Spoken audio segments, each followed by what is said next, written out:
Welcome back to the deep dive. I hope you are sitting comfortably right now because today we are doing something a little bit different. Very different, actually. Yeah, we are setting the dial to high strange, Yeah. and I mean that in the most affectionate, fascinating way possible. It really is a wild ride. It is. We are looking at a document that is one part profound existential philosophy, one part self-help manual, and honestly, one part psychic gossip column. It is a jarring combination, isn't it? But I think that is exactly what makes it so authentic. Right, like if you were making it up, you'd pick a lane. But today we are exploring session 297 of the early sessions, book 7 of the Seth Material. Yes. And before we get into the heavy stuff, and there is some seriously heavy stuff here about fear and illness, we need to set the scene for you. Context is everything with these sessions. Exactly. So it is Wednesday, October 26, 1966. Mid-60s. Mid-60s, yeah. The world is changing outside. But inside this specific house in Elmira, New York, something timeless is happening. Specifically, we are in the living room of Jane Roberts and her husband, Robert Butts. And Jane is in her rocking chair. Right. She has entered a trance state, and she is speaking as the entity known as Seth. And Rob is right there, pen in hand, furiously transcribing every single word in his own shorthand. I always picture his hand cramping, just hours of shorthand. Oh, definitely. And what they capture in this specific session is, well, it's a roller coaster. That is the best word for it. It starts with this incredibly dense, serious analysis of why humans get sick and why we are all terrified for basically no reason. Deeply psychological. Very. And then Yeah. it pivots hard. It really does. It goes from the nature of the soul and the winter of the spirit straight into, hey, I see a guy with a mustache in a bar talking about Vietnam. Or your friend is going to get a check in the mail next Tuesday. Exactly. Which, sounds ridiculous on paper. Yeah. But that is our mission today. We are going to unpack why Seth thinks fear is not practical, which is the understatement of the century, by the way. Totally. And we are going to look at these wild, specific predictions, including a mystery involving a woman with a mustache. We will definitely get to the mustache later. But first, we really have to get the housekeeping out of the way. Oh, right, yes. Because we want to make sure the source is respected. This deep dive is distributed free of charge on all major platforms for educational purposes. Exactly. We are looking at the Seth Material, which is published by the New Awareness Network. And we have to emphasize, if what we talk about today sparks something in you, and it really should, don't just take our word for it. No, go to the source. Go to sethcenter.com/the early sessions. Buy the books. Support the archives. The summary is never as good as the source text. You really need to see the nuance for yourself. The way Seth speaks, the rhythm of the sentences, it is something you have to experience directly. Okay, let's get into the meat of this, the philosophy section. The deep end of the pool. Right. So this session kicks off with a breakthrough. Jane, or Ruburt as Seth calls her, has been having a rough time physically. She has had foot trouble, some muscular issues. She is in actual pain. And Seth opens the session by saying she finally figured out why. This is the aha moment of the whole evening. Jane realized that her physical pain wasn't just random bad luck. It wasn't just that she stepped wrong or wore bad shoes. It was rooted in fear. Yes. But Seth makes a distinction here that I think is vital for anyone listening to understand. He says, quote, fear is not practical. Not practical. I just love that phrasing. He doesn't say fear is a sin or fear is weak or fear is for cowards. No moral judgment at all. Right. It is just inefficient. It's bad engineering. Exactly. It is a strictly pragmatic argument, but he qualifies it immediately. He says, quote, I am speaking, of course, generally, and of anticipatory fear, not the fear, quite healthy, with which a man faces a ferocious beast. Okay, so let's break that down for a second. Seth is saying if a tiger is chasing you, fear is fantastic. It's a lifesaver. Fear gives you adrenaline. Fear helps you run. That is practical fear. Correct. That is biological survival. The fight or flight response is there for a very good reason. If a car is swerving into your lane on the highway, you want that fear response. You want your reflexes to take over instantly. But the problem is, most of us aren't being chased by tigers on a daily basis. And usually cars aren't swerving into our lane. We are worried about, well, what if there's a tiger next Tuesday? Or what if the IRS audits me in 6 months? Or what if I say something stupid at the party tonight? That is anticipatory fear. And Seth argues that this specific type of fear, the what-if fear, is worse than useless. He calls it immobilizing. He uses a very poetic phrase here, actually. He calls it the winter of the spirit. The winter of the spirit. That sounds beautiful, but also kind of desolate. It is desolate. Think about what happens in deep winter. Everything stops. The sap stops flowing in the trees. The ground freezes solid. Nothing grows. Complete stagnation. Exactly. When you are stuck in anticipatory fear, you are frozen. You can't move forward. You can't move back. You are just expending massive amounts of energy standing completely still. It is like revving your car engine with the parking brake on. You are burning gas, you are stressing the machine, but you aren't going anywhere. That is a perfect analogy. And in Jane's case, this wasn't just a mental state anymore. It became physical. It settled into her body. Yes. And this is the part that I think challenges a lot of modern assumptions about health, even today. Seth talks about illness as a distortion. Yes, this is a subtle but critical point to unpack. In the 1960s, specifically, there was a lot of Freudian thought floating around popular culture. Oh, heavily. Everything was psychoanalyzed. The idea was that if you got sick, it was because you subconsciously wanted to be sick. Maybe you wanted the secondary gain. The attention or the excuse to stay in bed. Right, the hidden benefit theory. Like, oh, you have a cold because you didn't want to go to work today, so your body created a socially acceptable excuse. Exactly. But Seth shuts that down here. He specifically says, quote, "It is not necessarily because he is receiving some hidden psychological benefit." So it's not a trick you're playing on yourself. No. Instead, he frames illness as a distortion that is occurring within the self and materialized in physical form. So it is a mechanical issue. The fear causes a distortion in your energy field, or your spirit, and your body is just the screen that displays the movie. That's it. If the film reel is warped, the image on the screen looks warped. The screen isn't broken, the projection is. The physical body is just the readout. It is the dashboard warning light. You don't fix the engine by smashing the dashboard light with a hammer. You have to look under the hood. And this leads to a piece of advice Seth gave Jane that is fascinating, but we have to be very, very careful how we interpret it for the listener. The incident with the piper. The piper. I forgot about this. This is where Seth sounds like a strict coach. Who is the piper? Seth mentions that Jane was considering going to a chiropractor, and he refers to him cryptically as the piper, as in the old saying, time to pay the piper. Which implies a transaction or a debt coming due. But Seth and Rob advised her not to go. They did. And this is a huge, but for anyone listening, Seth explicitly states, quote, "I would not necessarily give this same advice to someone else." Right. We need to be crystal clear here. This is not Seth saying doctors are bad or don't go get your back cracked. Not at all. It was highly specific to Jane's situation in that exact moment. Her physical symptom, the foot trouble, was a direct manifestation of a specific fear regarding her work and her direction in life. If she went to the doctor and just got the symptom treated, if she just got the pain relief without addressing the fear itself, she would stop looking for the cause. She would just rely on the external fix. She would be putting a Band-Aid on a bullet hole. The bullet is the fear. The wound is the foot pain. Precisely.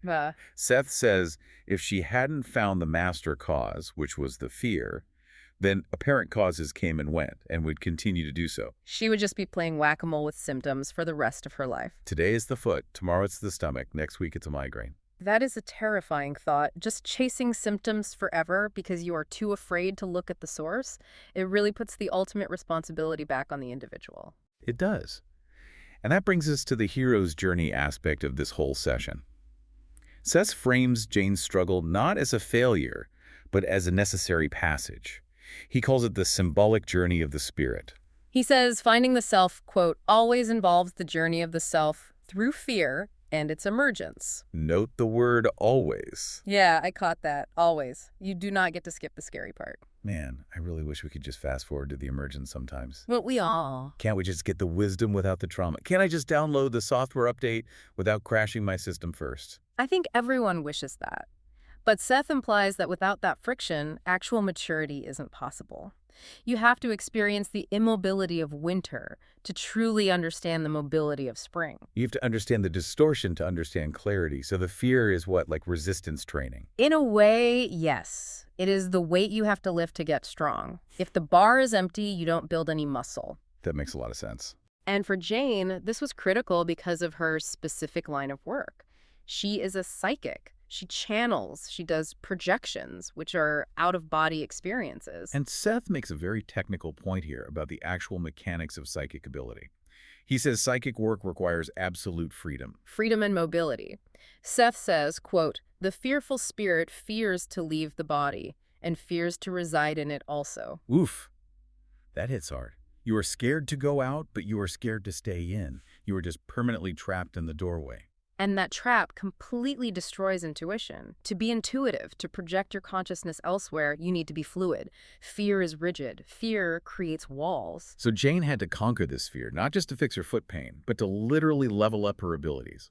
She couldn't be a high-level receiver of information if her receiver was constantly jammed with static. Which is a perfect segue, actually, because Seth transitions from this emotional coaching into the technical manual of how that receiver works.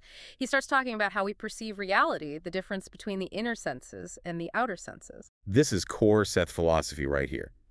He tells us that our outer senses, our eyes, our ears, our sense of touch, are, quote, dim receivers at best. Dim receivers. That is so humbling. We walk around thinking we see the world in absolute 4K resolution. We think seeing is believing. And Seth says we are barely seeing a pixelated thumbnail of reality. He explains that the inner senses, which are attributes of consciousness itself, not biology, can perceive reality directly. But to function in this physical world, our physical brains have to translate that massive data into things we understand. Tables, chairs, time, space. Exactly. So it's like, okay, imagine a computer code.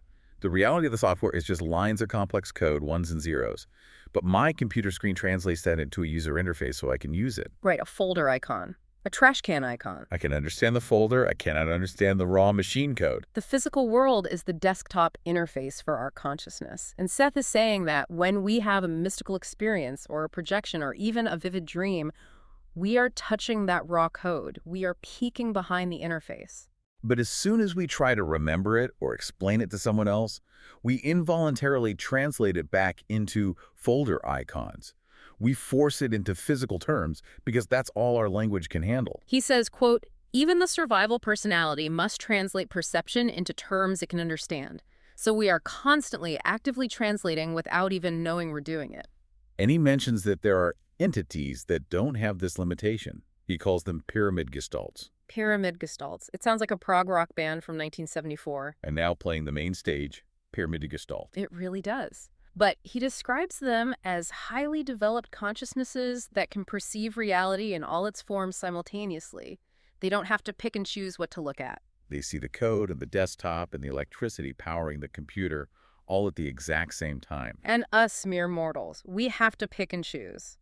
Seth says there is, quote, too much for any consciousness to digest unless you are at that incredibly high level. So we filter. We block out like 99% of reality just so we can get through breakfast without being totally overwhelmed. Which explains why we miss so much of what's going on. It explains why two people can see the exact same event and remember it totally differently. They were literally filtering the raw data differently. That makes perfect sense. But then, right in the middle of this high-level metaphysics lecture, Seth does something really sweet. He does. He looks at Rob, and remember, Rob is sitting there writing all this down, and he validates their relationship. Yes, the gestalt of Gene and Robert. He tells them, quote, your joint abilities add up to more than your joint abilities. The whole is greater than the sum of its parts. It is not 1 + 1 = 2. It is 1 + 1 = 3. Their interaction creates a higher form of consciousness. It validates that Rob isn't just a secretary taking dictation. He is not just a guy holding a pen. He is a battery in this energetic circuit. The Seth phenomenon relies heavily on both of them. It is a beautiful sentiment, and honestly, it serves as a really nice emotional climax to the heavy part of the session. We have dealt with fear, illness, the nature of reality, and the power of love. And then the channel completely changes.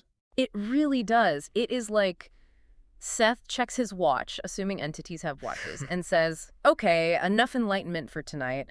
Let's gossip about the neighbors. This transition is one of the reasons I find the early sessions so compelling. If it were all just high-minded philosophy, a skeptic could argue it's just Jane's subconscious being poetic. Anyone can write philosophy if they read enough. True. But then Seth starts rattling off specific, checkable, mundane facts about people's lives. I call this the psychic news ticker. He just starts broadcasting. First up on the ticker, we have the Gallaghers. These are friends of theirs who were on vacation at the time of the session. And Seth starts throwing out these rapid-fire impressions. Yeah. He mentions a vibrant encounter concerning the cat lover's father. The cat lover's father. Very specific, not just a relative or a friend. And he mentions an unpleasant episode, a matter of money, something to do with fabric, and a piece of paper which might be a legal document. And he calls someone maybe connected to this financial transaction a fly-by-night outfit. A fly-by-night outfit. It is so colloquial. It is like listening to someone narrate a silent movie they are watching through a keyhole. He is seeing flashes, fabric, paper, money, argument. It really shows how non-linear the information is when it comes through. He is not reading a prepared script. He is describing sensory inputs exactly as they hit him. It feels messy, which ironically makes it feel way more real. If Jane was faking it, she would probably construct a much cleaner, more linear story. Agreed. But then he gets very precise with his predictions. He tells Jane, quote, Ruburt will get his money from his magazine and we'll hear from them by next Tuesday. Now, some context for the listener. Jane was a writer. She was always trying to sell sci-fi and fantasy stories to make a living. And Rob's footnotes are essential here. Confirm this prediction completely. The session was Wednesday, October 26th. The very next day, Thursday, October 27th, Jane heard from a magazine called Topper. Topper, what a name.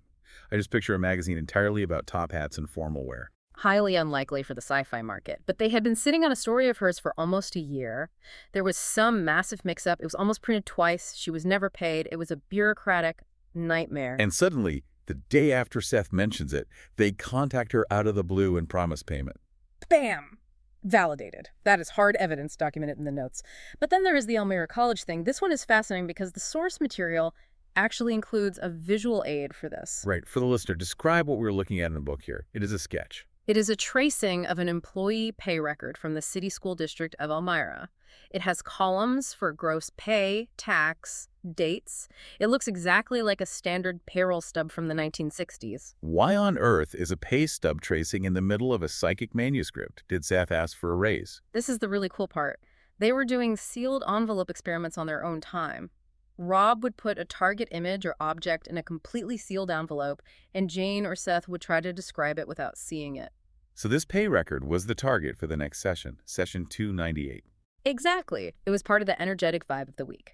Seth is picking up on the job application matter of importance, and it links directly to this physical object, a pay record that represents employment. It shows how their experiments were bleeding into the regular sessions. They were testing remote viewing. Before the term remote viewing really exists in popular culture, they were trying to bring the scientific method to this high strangeness. And speaking of remote viewing, the Vietnam conversation, this gave me actual chills when I read it. Me too. This is one of those literal fly-on-the-wall moments. Seth says, right now, as we speak, there's a man named John Bradley and another man sitting in a bar. Discussing Vietnam, which in October 1966 was the topic on everyone's mind. And he describes the other man perfectly. Light brownish or gray mustache, and he throws in initials. CF. Stop and imagine being John Bradley for a second. Right. You're having a beer, maybe complaining about the war, maybe worrying about the draft, completely unaware that a disembodied entity is broadcasting your private conversation to a couple sitting in the living room in Elmira, New York. It reinforces the idea that there are absolutely no secrets. If consciousness is truly connected, then privacy is kind of an illusion. Which is terrifying, but also incredible. It implies that we are all broadcasting a signal all the time into the ether. It connects back to the inner senses we talked about. Seth isn't using physical eyes to see John Bradley in that bar. He is tuning into the frequency of that event. He is turning the dial on the cosmic radio until he hears John Bradley. Precisely. Okay, we have to get to the main event of the gossip section. The Bernards.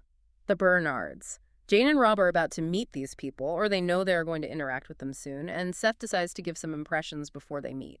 It is essentially a parlor trick to prove he can do it. He sets the scene for this party. He sees odd green walls. The color of wine, which is a textured fabric. And he tastes something. He says, quote, they serve some drinks this evening that has a sweet aftertaste, like a liqueur. That sensory detail, the taste, is totally fascinating. It implies the inner senses can simulate taste. It is not just visual data. He is getting the full sensory packet. But then things get weird.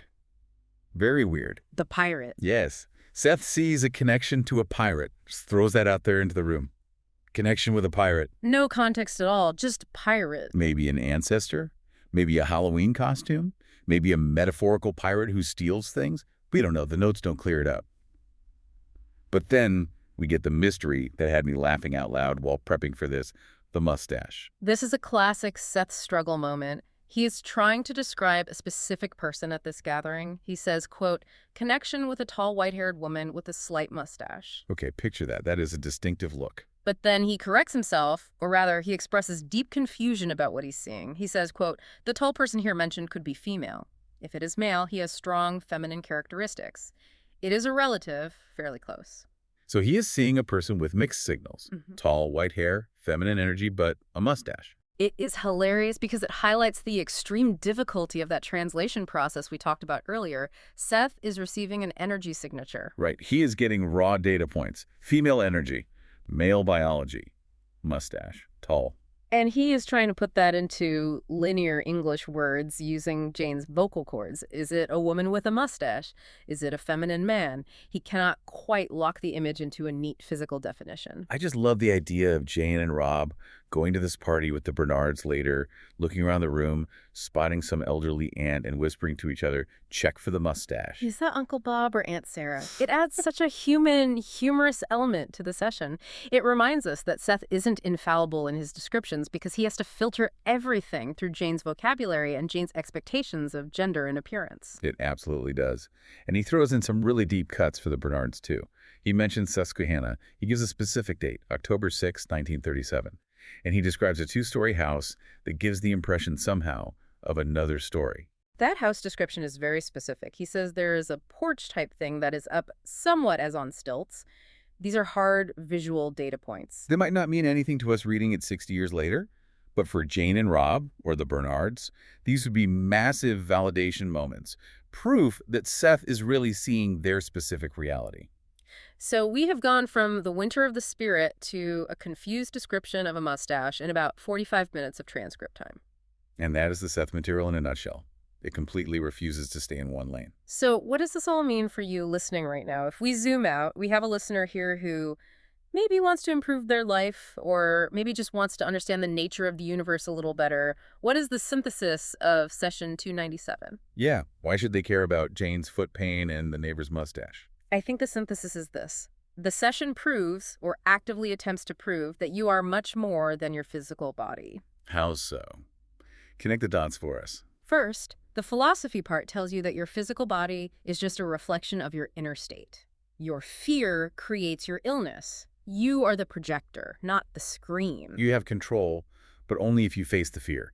You are the architect of your own physical experience. Right. You aren't a victim of random biology.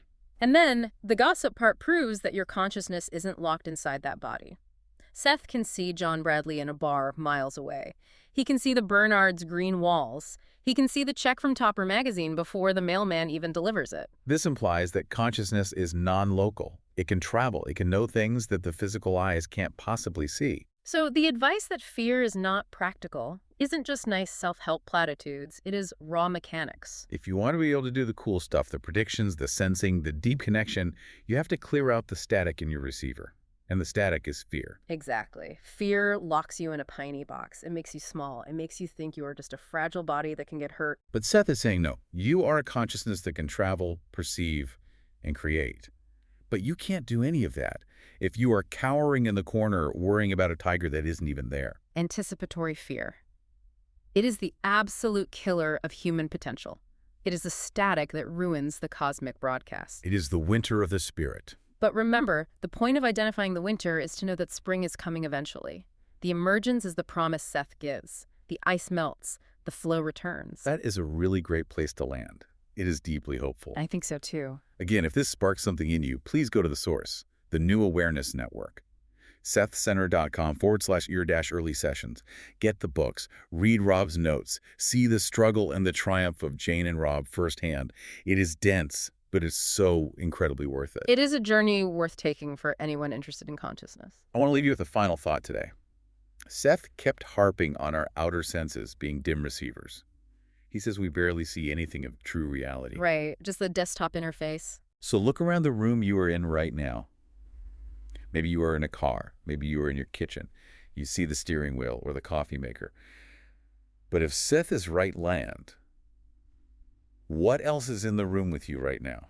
What overlapping conversations are floating through the ether right where you're sitting? What John Bradley is sitting next to you that you just can't see because you don't have the tuner for it? And what would you see if you finally turned off the fear and turned on those inner senses? Something to mull over until next time. Thanks for diving deep with us. We will see you in the next deep dive. Good evening.